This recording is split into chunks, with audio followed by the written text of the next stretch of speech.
Welcome back my dear students of class 7। I Pramod Ranjan. कल मैंने आपको वादा किया था कि नेक्स्ट वीडियो में परसेंटेज के प्रॉब्लम्स का वीडियो अपलोड करूंगा। तो आज आप लोग के सामने परसेंटेज के जो प्रॉब्लम्स हैं क्लास 7 के लिए, है ना, ये बेसिक तो 7 8 दोनों का था, हायर क्लास के लिए भी था। बेसिक तो बेसिक होता, फंडामेंटल होता है, बट ये प्रॉब्लम्स जो हैं इसका स्टैंडर्ड थोड़ा लो है, इसलिए कि क्लास 7 का है। 8 का इसका नेक्स्ट वीडियो में 8 का भी डालूंगा, वो थोड़ा 8 के स्टैंडर्ड का होगा, ठीक है। लेकिन फिर भी ये क्वेश्चंस भी अच्छे क्वेश्चंस हैं, ऐसे नहीं है कि 8 को लड़के लोग इसे नहीं देख सकें। 8 के लड़के इसे देखेंगे, इसलिए कि बेसिक्स जो है ना। चलिए तो आपके सामने कुछ प्रॉब्लम्स को बताता हूं मैं। Very first question for you, find the percentage of pure gold in 22 carat gold if 24 carat is 100% pure gold। ये कैरेट क्या होता है? गोल्ड की शुद्धता मापने का यूनिट होता है, गोल्ड की प्यूरिटी का यूनिट होता है। और 24 कैरेट गोल्ड को, वैसा गोल्ड जो 24 कैरेट को है, 24 कैरेट का है, वो प्योर गोल्ड माना जाता है। और प्योर गोल्ड का कोई जेवर नहीं बनता जब तक उसमें कुछ मिलाया ना जाए।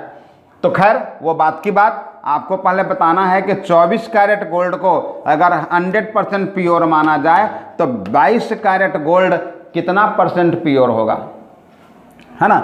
तो आपको फिर एक बार बता देता हूं, मैथ का कोई भी प्रॉब्लम हार्ड नहीं होते, जो हार्ड होते हैं वो आपका सोच हार्ड होता है। मैंने पहले बोला, कोई भी क्वेश्चन मैथ का हो, not only percentage but also profit loss, CI SI, algebra, mensuration, जो भी क्वेश्चन हैं, ट्रिगोनोमेट्री, जितने भी ब्रांचेज हैं मैथ के सारे प्रॉब्लम्स जो होते हैं सब समान होते हैं। आप उन्हें पढ़िए, पढ़ने के बाद डेटा को कलेक्ट करिए, डेटा कलेक्ट करने के बाद आप अपने माइंड से फार्मूले को ढूंढिए कि कौन सा फार्मूले कहाँ पर अप्लाई होगा। फार्मूले अप्लाई नहीं होगा तो आपको मानसिक रूप से सोचना है कि इसमें क्या करना है ना, और उसके बाद आप बनाइए, इजी वे में बन जाएगा। There is no problem in mathematics at all. तो find the percentage of pure gold. Pure gold का परसेंटेज निकालना है 22 कैरेट गोल्ड के लिए, जबकि 24 कैरेट को 100% प्योर माना जाता है। तो चलिए इसका सॉल्यूशन देता हूं मैं, देखिए कितना इजी वे में बनेगा।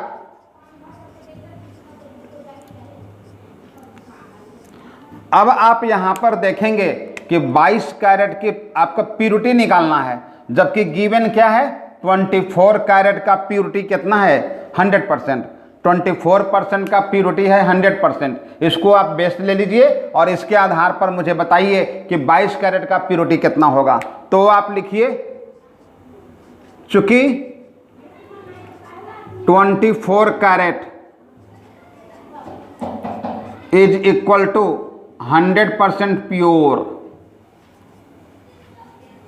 100% प्योर, इसलिए 1 कैरेट अगर होगा गोल्ड का तो 100/24। आप जानते हैं कि ये दोनों में देखेंगे, जब जवाब कम होता हो तो कम से गुना करेंगे, ज़्यादा से भाग करेंगे। तो ये दोनों में 24 और 1 में 1 कम है तो कम से गुना कर देंगे, और मोर है 24 तो 24 से डिवाइड कर देंगे। आप ऐसे भी जानते हैं ये इतना परसेंटेज हो जाएगा। लेकिन आपको 1 कैरेट का थोड़ी निकालना था, आपको निकालना था 22 कैरेट का। इसलिए 22 कैरेट का अगर प्यूरिटी निकालेंगे तो कितना होगा? तो अब देखिए 1 और 22 की तुलना करेंगे तो 1 और 22 में 1 का ये था, 22 का क्या होगा? तो 1 के तुलना में 22 जो है मोर है, तो मोर होने के कारण जब ज़्यादा होता है तो ज़्यादा से मल्टीप्लाई करते हैं। मतलब ये दोनों में ज़्यादा 22 है तो 22 से मल्टीप्लाई करेंगे और 1 से डिवाइड करेंगे। 24 तो ऑलरेडी पहले से था, 1 नीचे आएगा। तो अभी देखिए ये कट गया, 4 से 2 से कट कर देंगे तो ये हो जाएगा 12, 2 से कट कर देंगे तो हो जाएगा 12, और 2 से कट करेंगे तो हो जाएगा 11, फिर 4 से 4 3 जा, और 4 से 25, 25 × 11 आप मल्टीप्लाई करेंगे, 275 आएगा, डिवाइडेड बाई 3, मतलब 9 3 जा 9 1 जा 9, 2 बाई 3%। मतलब 24 कैरेट गोल्ड अगर 100% प्योर है तो आपका 22 कैरेट गोल्ड जो होगा वो 91 होल, आपका 91 होल 2/3% इज योर आपका आंसर हो गया। ये आपका आंसर हो गया। नेक्स्ट आइए, है ना, कोई प्रॉब्लम नहीं है, एकदम कितना इजी वे में आ गया। नेक्स्ट आइए, Ram's income is 25% more than that of Shyam. Ram का जो इनकम है वो श्याम के इनकम का 25% ज़्यादा है। श्याम के इनकम से 25% ज़्यादा है। Ram's income is 25% more than that of Shyam. Shyam के इनकम से 25% ज़्यादा है राम का इनकम। तो आपको रिवर्स में बताना है, how many percent is Shyam's income less than that of Ram's income. तो बताइए कि श्याम का इनकम जो है राम के इनकम का कितना परसेंट कम है ना। तो इजी क्वेश्चन। फिर आप देखिए सॉल्यूशन कैसे बताता हूं मैं आपको।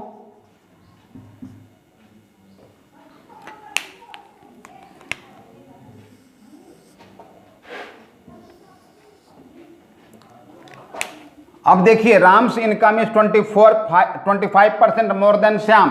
तो श्याम के इनकम को लेट श्याम्स इनकम आप मान लीजिए ₹100। देखिए परसेंटेज के मामला में प्रायः 100 मानकर चलिएगा, इसलिए कि परसेंटेज का डेटा ही 100 पर आधारित होता है। तो अगर श्याम का इनकम अगर 100 मान लिया जाए, इसलिए राम का मानना नहीं होगा।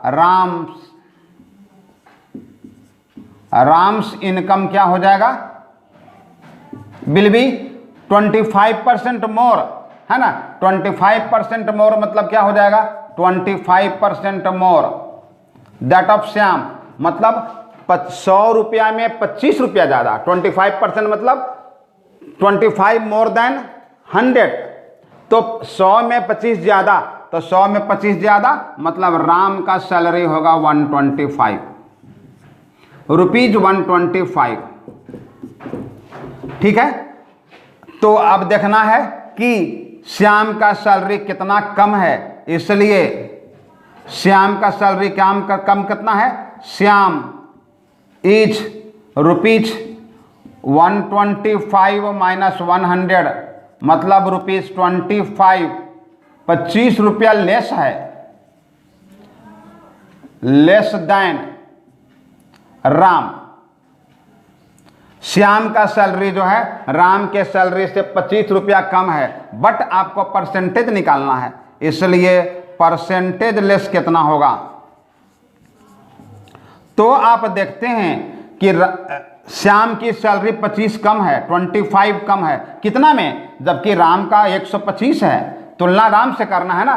तो जब राम का 125 है तो श्याम का 25 कम है।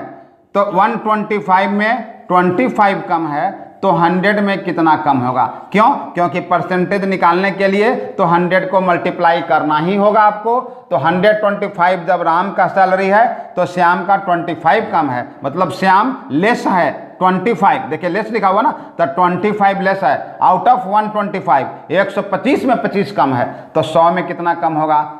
देखिए अब इसको आप क्या करेंगे, आप इसको कैलकुलेट कर दीजिए। 25 5 जा और 5 से 20, ये हो गया आपका 20% लेस। मतलब श्याम की सैलरी जो है राम की सैलरी से 20% लेस है। श्याम की सैलरी राम की सैलरी से 20% लेस है ना। तो अब थर्ड क्वेश्चन में आएंगे। Next question number 3, a number is increased by 10% and then decreased by 10%, find the net increase or decrease in percentage। कहता है कि कोई संख्या है, उस संख्या को पहली बार में इंक्रीज कर दिया जाता है, कितना से 10% से, 10% से बढ़ा दिया गया।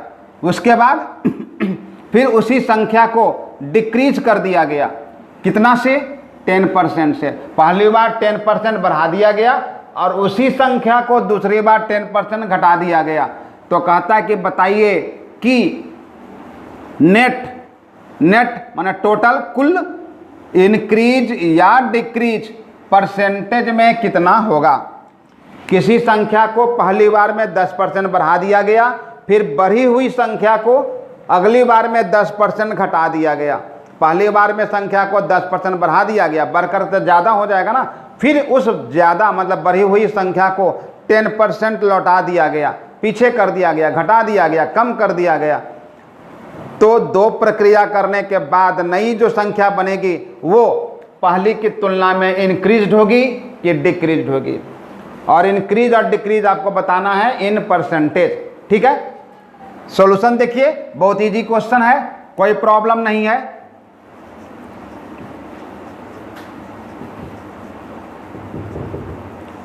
सॉल्यूशन, लेट नंबर को आप 100 मान लीजिए,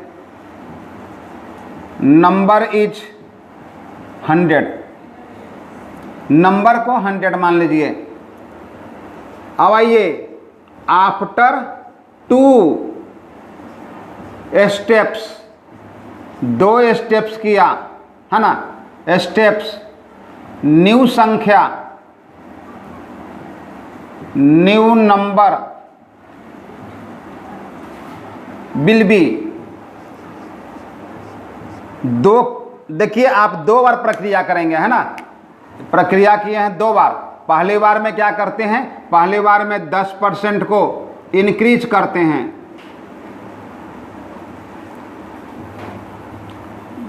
पहली बार में 10% को इंक्रीज कर देते हैं, बढ़ा देते हैं, और दूसरी बार में 10% को घटा देते हैं, डिक्रीज कर देते हैं। तो आप 2 प्रक्रिया करते हैं, तो 2 प्रक्रिया करने के बाद देखते हैं कि हमारी संख्या नई में कितनी बन जाएगी। तो संख्या ओरिजिनल थी 100 थी, पहली बार में 10% बढ़ा दिया गया। 10% बढ़ा देने का मतलब क्या समझे आप, 100 था अगर तो उसे मैंने 110 कर दिया। 10% बढ़ा देना मैंने 100 में 10 बढ़ा देना। तो ये तो ओरिजिनल संख्या थी। अगली बार में क्या किए, पहला कदम करते हुए कि 100 के स्थान पर मैंने बढ़ाकर 110 कर दिया, ठीक हो गया। तो एक बार नई संख्या मिल गई, फिर इसी संख्या को एक और प्रोसेस करते हैं, और अगला बार में क्या करते हैं कि 10% रिड्यूस कर देते हैं। रिड्यूस कर देना मतलब 100 में से 10 को घटा देना, मतलब अगर संख्या 100 हो तो ये हो जाएगी 90, 100 हो तो इतना हो जाएगी, तो इतना हो तो क्या हो जाएगा, हो गया। ये पहला कदम किए, 10% बढ़ा दिए, दूसरा किए 10% रिड्यूस कर दिए, बस 2 ही काम था, दोनों काम कर दिए। अब देखते हैं रिजल्ट क्या आएगा। तो रिजल्ट का जहाँ तक सवाल है आप कैलकुलेशन करें। ये 100 से 100 कट गया, फिर ये 0, ये 0, ये 0, ये 0, ये 11 9 जा 99। ओहो हो,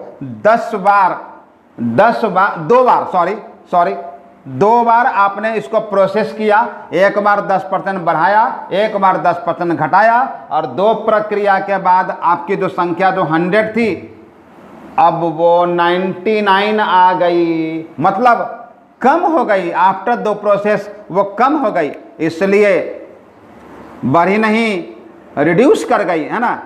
तो डिक्रीज इन परसेंटेज कितना होगा, डिक्रीज इज इक्वल टू 100 था और हो गया 99, तो डिक्रीज कितना हुआ, 1, डिक्रीज हुआ 1, इसलिए परसेंटेज डिक्रीज कितना होगा,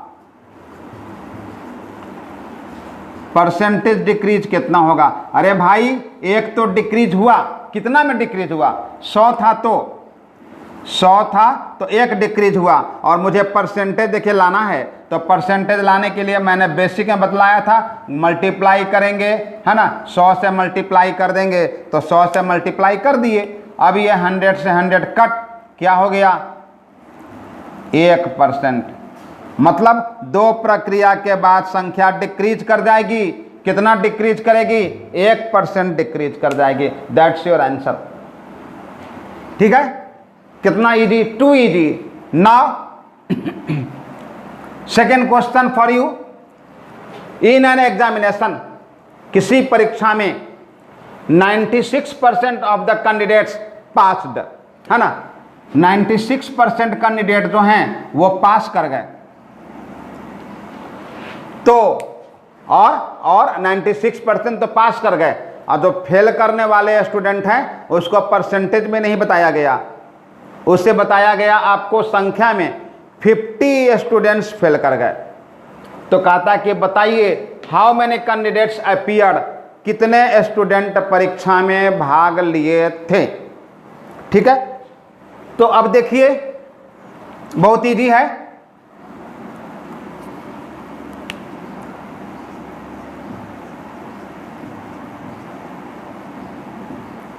अब इसका सॉल्यूशन देखिए। अकॉर्डिंग टू क्वेश्चन कहता है पास्ड है 96%। ओ भाई, तब पूरा का पूरा स्टूडेंट तो 100% होता है ना। कोई भी चीज़ कंप्लीट कितना होता है? 100%, है ना। अगर आप 4 रोटी खाने की क्षमता आपके पास है और आपको 4 रोटी मिल गई तो आपका पेट 100% भर गया। आपके स्कूल में 7 घंटे पढ़ाई होती है और 7वीं घंटे तक पढ़ाई हो चुकी, मतलब पढ़ाई उस दिन पूरा 100% कंप्लीट हो गया, है ना। अगर महीना में 25 दिन स्कूल चला, क्लास चला आपका, और 25 दिन आप प्रेजेंट हैं, तो आपका उपस्थिति प्रेजेंट कितना है? 100% है ना। तो 100 टोटल मतलब 100%। कोई भी चीज़ जब कंप्लीट होगी तो 100%। तो यहाँ भी टोटल कैंडिडेट कितना होगा? 100%। 100% में 96% तो कैंडिडेट पास कर गया अकॉर्डिंग टू क्वेश्चन। तो बता दीजिए इसलिए फेल्ड कितना हुए? फेल्ड होंगे, टोटल तो होना है 100%, 96%, 96% पास हैं, तो फेल कितने होंगे? 4%। 4% फेल हो गए। आप बोल रहे हैं कि हमारे स्कूल का 4% लड़का फेल कर गया, लेकिन स्कूल प्रबंधक बोल रहे हैं कि 50 लड़का फेल कर गया। तो ये कैसे होगा? अंतर कैसे हो गया? तो अंतर ये हो गया कि आपने बोला कि परसेंटेज में कि 4% स्टूडेंट्स फेल, और स्कूल प्रबंधन बोल रही है नंबर में 50 फेल। तो इसका मतलब यह है कि या तो 4% बोलिए या तो 50 बोलिए, बोथ आर सेम। इसलिए 4% का मान हो जाएगा, 4% फेल्ड का मान हो जाएगा 50 फेल्ड। इसलिए अगर 1% का मान निकालेंगे तो देखिए 4 और 1 में 1 कम है, तो ये क्या हो जाएगा? 50 तो इधर है ही, और ये कम जब आएगा, कम का जब पूछेंगे तो कम से गुना होता है, तो 1 से गुना हो जाएगा, और 4 मोर है, इससे डिवाइड हो जाएगा। इसलिए हमें निकालना है टोटल स्टूडेंट्स, टोटल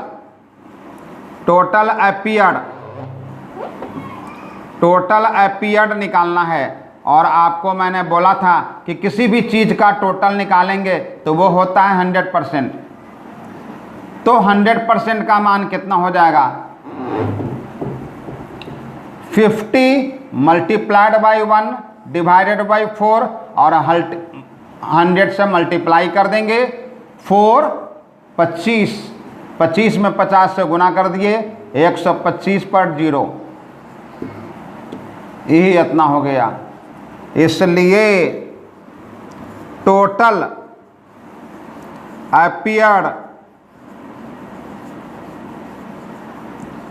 स्टूडेंट्स कितना होंगे?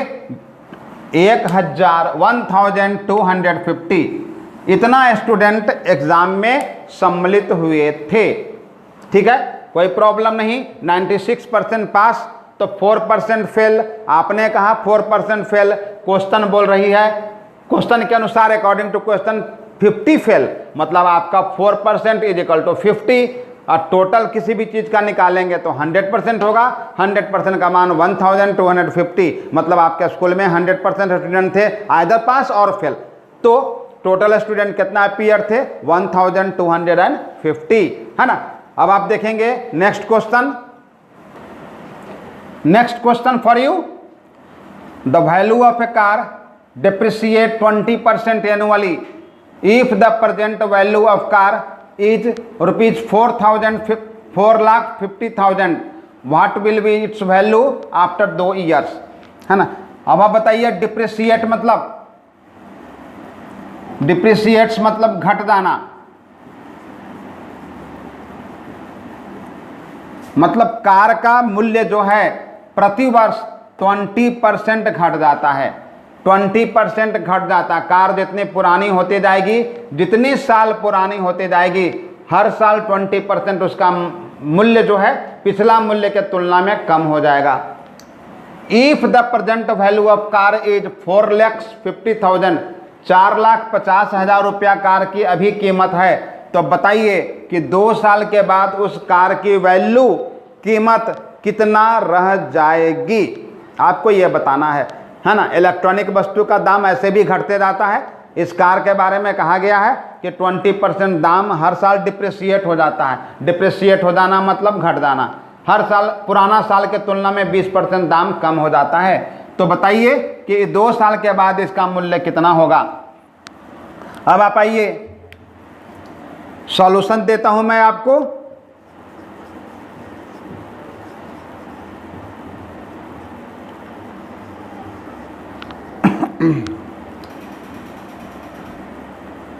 आफ्टर 2 years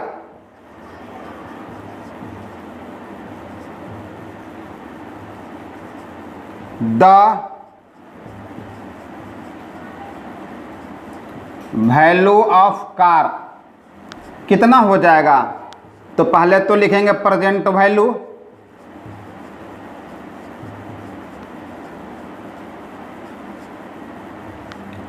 ठीक है, प्रेजेंट वैल्यू होगा। और उसके बाद देखिए प्रेजेंट वैल्यू, और इसमें हर साल 20% इसका दाम घटते जाता है। तो देखिए आपको मैं ऐसे लिखता हूं, फर्स्ट ईयर भी 20% इसका दाम घट जाएगा, फर्स्ट ईयर 20% घट गया, फिर सेकेंड ईयर आएंगे तो फिर 20% घट जाएगा, यही होगा ना। 2 साल का है तो फर्स्ट ईयर भी देखिए, सेकेंड ईयर का ये हो गया और ये फर्स्ट ईयर का हो गया। फर्स्ट ईयर भी 20% वैल्यू घट जाएगा और सेकेंड ईयर भी 20% इसका घट जाएगा, मतलब मल्टीप्लाई। तो अब आप कैसे बनाएंगे, तो प्रेजेंट वैल्यू है 4,50,000,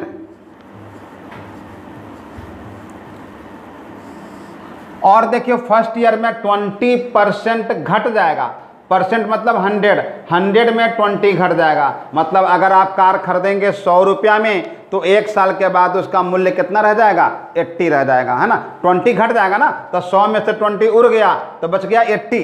तो फर्स्ट ईयर में 100 रुपया अगर मूल्य कार का रहा होता तो ये 80 रुपया बच गया होता। फिर अगला साल फिर आइए, चूंकि अगला साल इस पर घटेगा 20%, है ना, इस पूरा पर घटेगा, 4,50,000 पर नहीं, इस पर घटेगा पूरा पर, इसलिए मल्टीप्लाई किया मैंने, है ना। तो सेकेंड ईयर फिर होगा 20% रिड्यूस कर जाएगा, तो 100 का वस्तु फिर 80 में हो जाएगा। अगर 3 साल का होता तो एक बार और मल्टीप्लाई करते, लेकिन ये 2 साल का ही है तो 2 बार में ही छोड़ दीजिए। अब आप कैलकुलेट करिए, 1 2 3 4 1 2 3 4, तो कितना हो जाएगा, 45 गुना 80 मल्टीप्लाइड बाई 80। अब आप इसे गुना कर लेंगे तो ये हो जाएगा 2,88,000 रुपीज।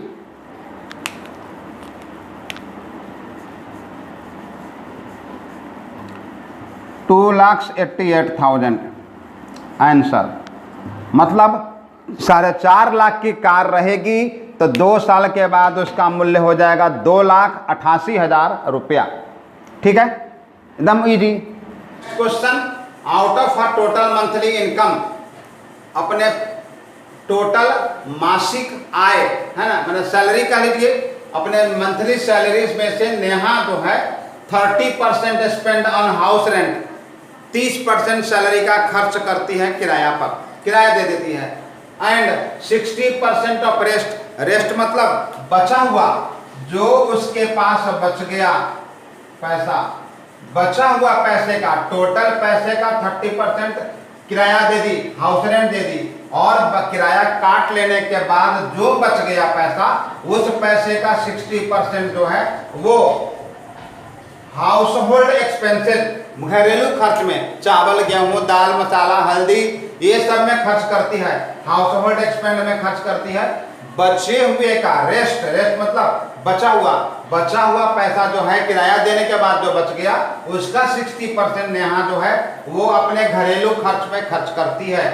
ठीक है, इतना खर्च कर लेने के बावजूद महीना के लास्ट में नेहा का सेविंग, शी सेव्स ₹6,300 का नेहा सेविंग करती है, बचत कर लेती है। तो बताइए कि नेहा का मंथली इनकम कितना है। यहाँ भी देखिए रेस्ट लगा हुआ है, जब रेस्ट लगा होता है माने बचे हुए का 30% या 40% या 60%, तो उस स्थिति में मल्टीप्लाई करते हैं। इस बात को हमेशा ध्यान दीजिएगा। चलिए बनाता हूं मैं, let monthly salary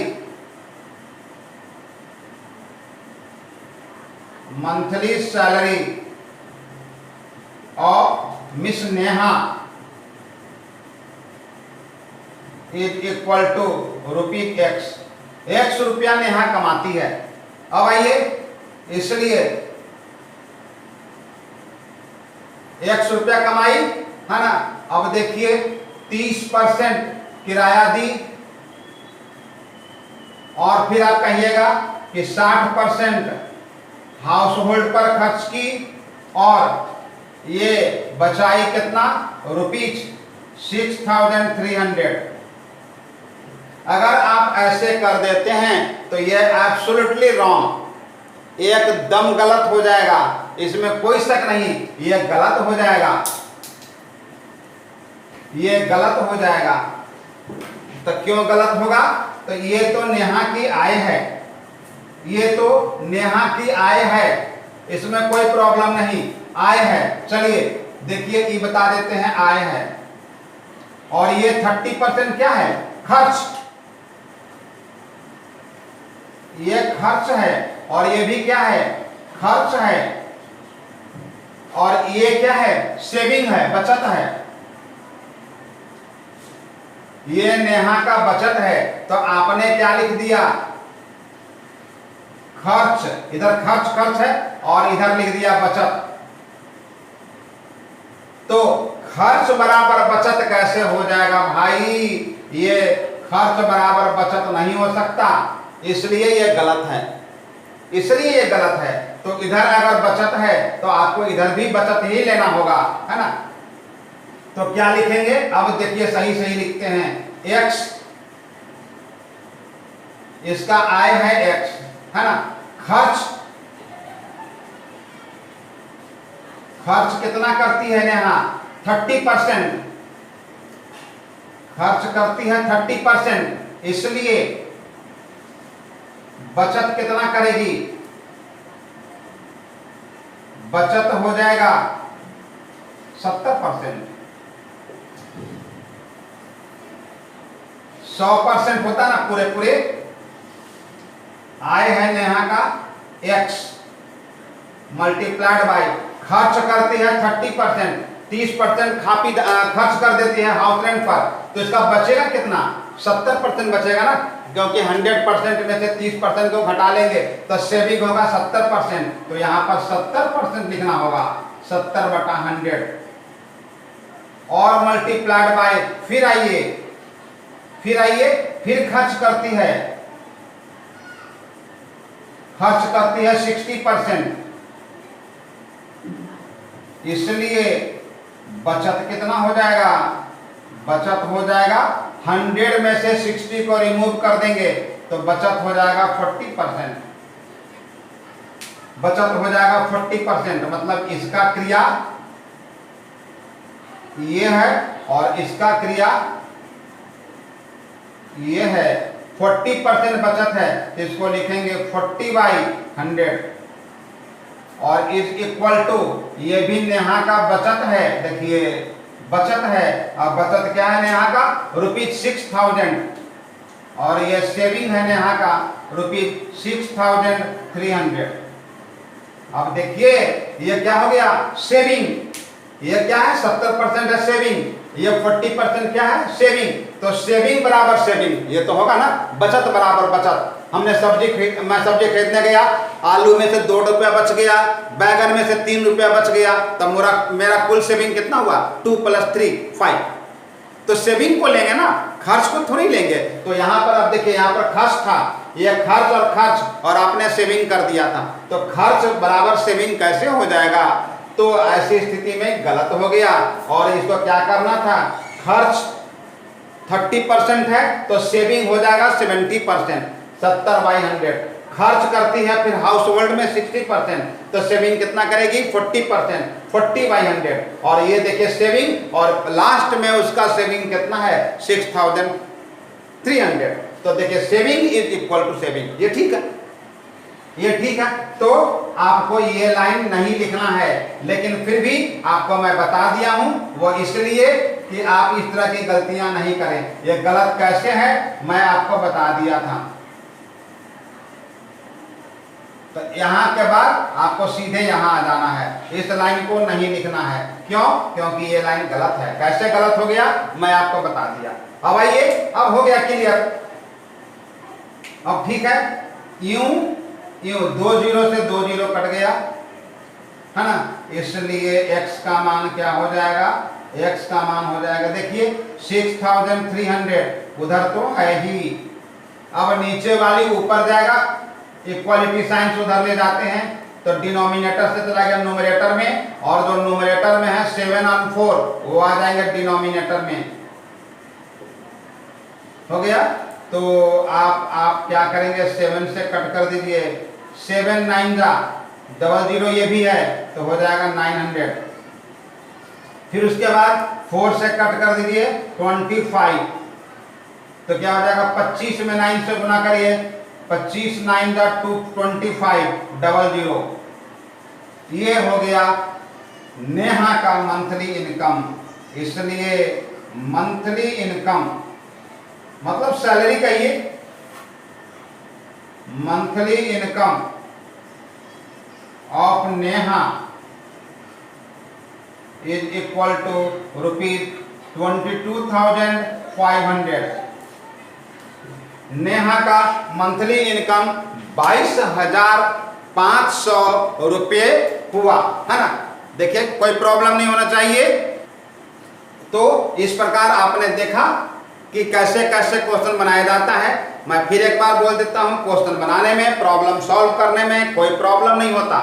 problem solve करने में कोई प्रॉब्लम नहीं होता, बस सिर्फ आप क्वेश्चन को पढ़ें, उसके अनुसार अपने कदम को बढ़ाएं, थोड़ा सा पॉजिटिव एटीट्यूड लेकर सोचिए, अपने आप क्वेश्चन का आंसर आपके पास आ जाएगा।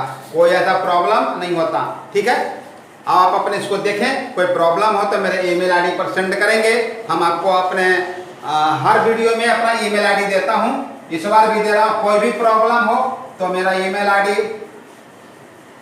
pramod1993c@gmail.com।